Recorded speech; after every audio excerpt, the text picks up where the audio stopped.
बिस्मिल्लाहिर्रहमानिर्रहीम, अस्सलाम वालेकुम। J.Eidcollection में एक नया वॉल्यूम 2 आप लोगों के लिए अवेलेबल है। ठीक है, बहुत अच्छे कलर्स, 8 पीस का सेट होगा। ठीक है, फैंसी पाउच पैकिंग, स्टैम्प, इनले कार्ड, टैग कार्ड सब जो है वो आप लोगों के लिए अवेलेबल मिलेगा। कलर्स आप लोग चेक कर सकते हैं। सबसे पहले कलर आप लोगों को दिखा दूं, पहले आप लोग इसकी बैक पैकिंग चेक कर लें। ठीक है, ये आप लोग के सामने जो है वो एक कलर, ठीक है, ये आप लोग के सामने सीधा टैग कार्ड वगैरह लगा हुआ है। ठीक है, स्टैम्प लगी होगी।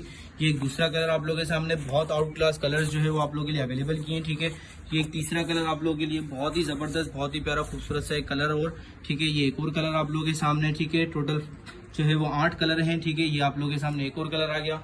ठीक है, ये चेक कर लें। ठीक है, ईद कलेक्शन है, नया वॉल्यूम है और बहुत ही लिमिटेड स्टॉक जो है वो आप लोगों के लिए अवेलेबल किया है। इंशाल्लाह आप लोगों को जो है वो भरपूर आप लोगों को इंशाल्लाह ऑर्डर्स लेंगे। ठीक है, अपने ऑर्डर्स जल्दी कीजिएगा, बहुत ही लिमिटेड स्टॉक है। आप लोगों को पता है कि स्टॉक जो है वो हमारे पास 24 घंटे ज्यादा रुकता नहीं है। जल्दी अपने ऑर्डर्स कीजिएगा, दुआओं में याद रखिएगा। जज़ाकल्लाह, अस्सलाम वालेकुम।